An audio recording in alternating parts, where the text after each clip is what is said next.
सभी एक साथ बोलिए।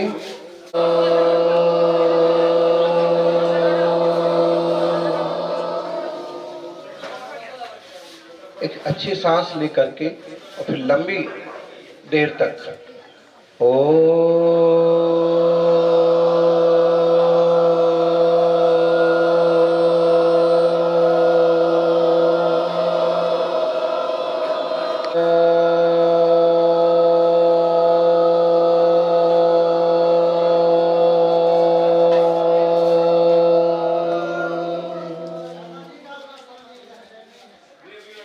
नमो हरिहंताणं नमो सिद्धाणं नमो आयर्याणं नमो वज्रायाणं नमो लोये सौवसाहुणम्। आदिम तीर्थेश्वर आदि विधाता देवादिदेव महादेव ऋषभदेव भगवान की। बच्चों की आवाज नहीं आई, जोर से होना चाहिए। वर्धमान महावीर भगवान की। आचार्य गुरुवर सन्मति सागर जी महाराज की।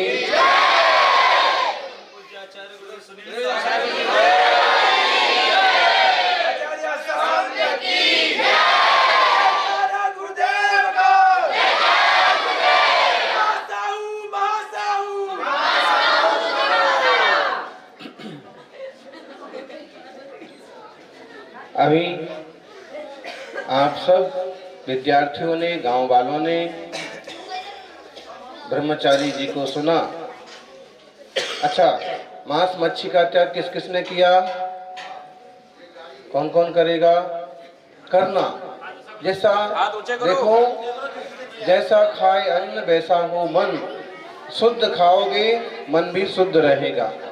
ठीक, दोनों हाथ ऊपर करिए, ऐसे शिखर बनाना चाहिए। ऐसे आप सबकी जिंदगी भी ऊंची बने। छोटे से गांव में, गांव का नाम क्या है? गोपाल किसका नाम था? कृष्ण जी का नाम था। है वो भी एक छोटे से, कहा तो राजा के यहाँ जन्म हुआ, फिर गांव में पालन पोषण हुआ और फिर इतने बड़े बने कि आज दुनिया याद करती है। ऐसे गोपाल प्रकार के नन्हे मुन्ने गोपाल भी कल बहुत बड़े इंसान बन सकते हैं।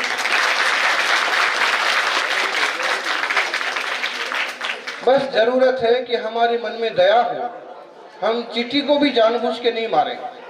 धोखे से कुचल जाए कोई बात नहीं, जानबूझ के तो हमें चींटी कीड़े मकोड़े को भी नहीं मारना चाहिए, उससे भी अपने प्राण प्यारे हैं। और नशा कभी किसी तरह का नहीं करना चाहिए। यहाँ एक अलग ही स्कूल चल रही है। नशा कभी नहीं। आपके पापा करते होंगे, मान लो कि सिगरेट पी रहे हैं, बीड़ी पी रहे हैं, फिर खांसी चल रही है, फिर बीमारी हो रही, तो आप लोगों को कैसा लगता है? बुरा लगता है। अपने पापा को भी समझाएं। और शराब जैसी चीज तो परिवार को पूरा खराब कर देती है, इसलिए बचपन से ही अपना सबका संकल्प होना चाहिए, कभी भी किसी तरह का नशा नहीं करेंगे। ऐसे ही चाहे कितनी बुरी स्थिति बन जाए, चाहे कितना बड़ा अपमान हो जाए, चाहे कोई चोरी का दोष लगा दे, चाहे कोई किसी तरह का गलत नाम रख दे, तब भी चाहे फेल हो जाए, फेल नहीं होना, लेकिन फिर भी मुसीबत आ जाए तो भी जिंदगी में कभी आत्महत्या नहीं करना, मरना नहीं है।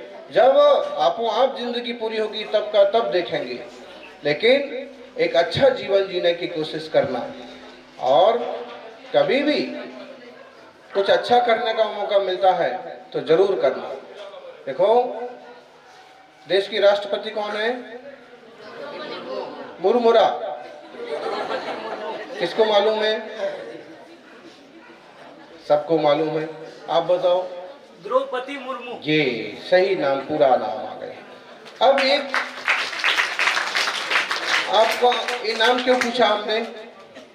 इसलिए पूछा, वो राष्ट्रपति है इसलिए नहीं, इसलिए कि ऐसे जैसे गांव है ऐसा छोटा सा उनका गांव था। जैसे आप यहाँ देखें, कोई आदिवासी परिवार से है, कोई बंजारा परिवार से, कोई भील परिवार से, कोई छोटे परिवार से, कोई बड़े परिवार से। उनका परिवार बहुत छोटा था, बहुत गरीब स्थिति में था और बड़े हुए थोड़े तो वही घर का काम गाय भैंस बकरी चराना, फिर थोड़ा थोड़ा पढ़ाई की तरफ कोशिश की। इतनी ढेर सारी बुरी स्थितियां बनी कि जैसे तैसे कुछ पढ़ाई हुई। पढ़ने के बाद उन्होंने आंगनबाड़ी में कुछ काम करना चालू किया। आंगनबाड़ी समझते हैं? समझ लो, पहली दूसरी क्लास पढ़ाना चालू किया। फिर उसके बाद हिम्मत से काम करते रहे। लोगों ने गालियां दी, पति का भी विछोह हो गया। बड़े होते होते परिवार पर और मुसीबतें आ गई, फिर भी डटे रहे। फिर सरपंच का गांव का चुनाव लड़ा। फिर बाद में किसी पार्टी ने जोड़ लिया और विधायक का चुनाव, विधायक बन गए। फिर बाद में छोटे मोटे मंत्री बन गए बंगाल सरकार में। और पता नहीं, बचपन छोटा सा गांव, सबसे छोटी जाति उनकी मान ली लोगों ने, और फिर सबसे ढेरों मुसीबतें और ढेर सारी गरीबी और सब चीजों से संघर्ष करके आगे बढ़ते गए और ऐसा भाग्य का सितारा चमका कि आज राष्ट्रपति की कुर्सी पर पहुंचे। इसका मतलब है कि कोई व्यक्ति अगर डटा रहता है तो कहीं ना कहीं तो पहुंचता है, कुछ ना कुछ तो पाता है। लेकिन जो पहले ही हार मान जाता है, हारता कौन है? जो हार मान जाता है। जीतता कौन है? आज हम चल करके आए हैं अभी 11-12 किलोमीटर, 12 किलोमीटर नंगे पांव धूप में चलना, धूल उड़ रही है फिर भी चलना, कांटे हैं फिर भी चलना, सड़क खराब है फिर भी चलना। 12-13 किलोमीटर कौन चल सकता है? अच्छा, मान लो हम भी चल ले, छोटे महाराज चल के आए, वो माता जी चल के आई है। इसमें ऐसे माता जी महाराज भी हैं जो कभी गाड़ी के नीचे पांव नहीं रखते थे, लेकिन आज नंगे पांव चल रहे, तपस्या कर रहे।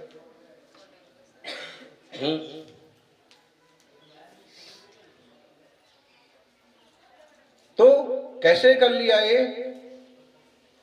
मान लो तो हार है, ठान लो तो जीत है।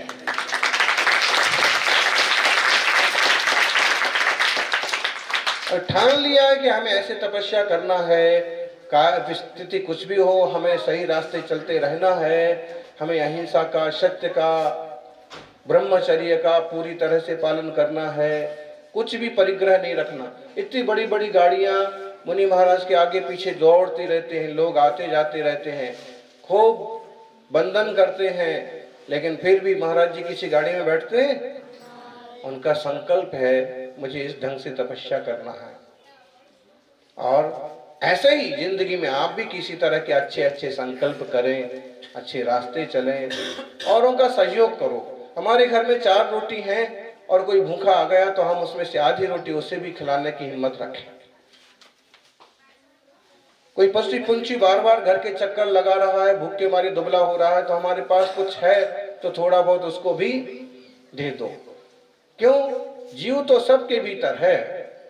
क्या करें? किसी का बहुत पुण्य है तो उसके लिए बहुत सारी व्यवस्था मिल जाती है, किसी का कम पुण्य है तो उसे खाने की व्यवस्था भी नहीं बैठती है। लेकिन फिर भी सही रास्ते चल करके, अहिंसा के पथ पर चल करके, प्रेम के रास्ते चल करके हम अपने जीवन को बहुत अच्छा और ऊंचा बना सकते हैं। तो आप सभी भी तरक्की करें, आगे बढ़ें, ऐसा ही बहुत सारा सबको आशीर्वाद।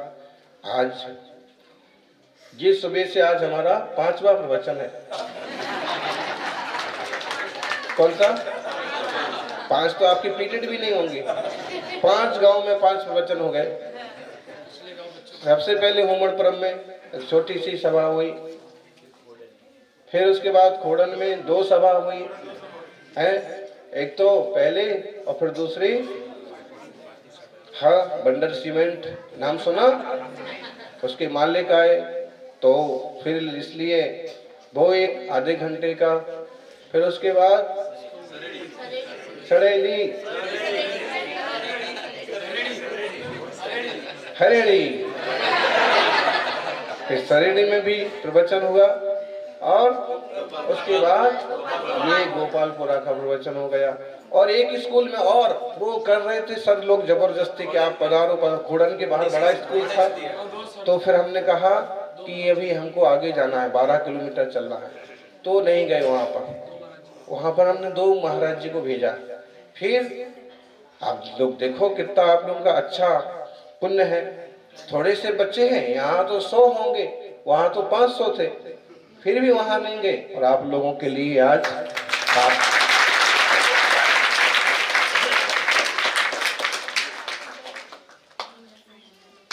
तो सभी को खूब सारा आशीर्वाद। जय बोलिए अहिंसा भाई विश्व धर्म की मातृशक्ति। गांव की महिलाएं हाँ विराजी है।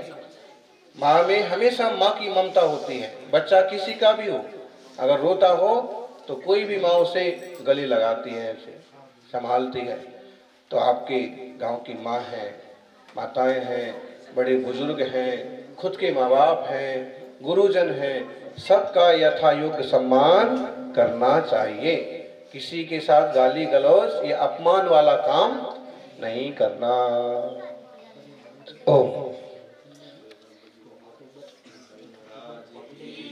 मोक्ष कल्याणकर चतुर्दशी है तो बहुत ही मंगलकारी अवसर है। तो मुझे ऐसे कि हर गांव में आदिनाथ भगवान के निर्वाण लाडू चढ़ना चाहिए। देखो आप सावगाड़ा के बड़े बड़े लोग, हाँ पावापुरी के अध्यक्ष और फिर धनराज आचार्य आदि सागर अंकलिका जागृति मंच,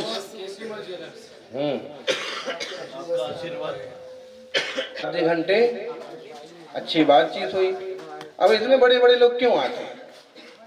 क्योंकि एक तो जो जानते हैं कि तपस्वी के आशीर्वाद से सब कुछ मंगल हो जाता है, सब कुछ अच्छा होता है। दूसरी बात,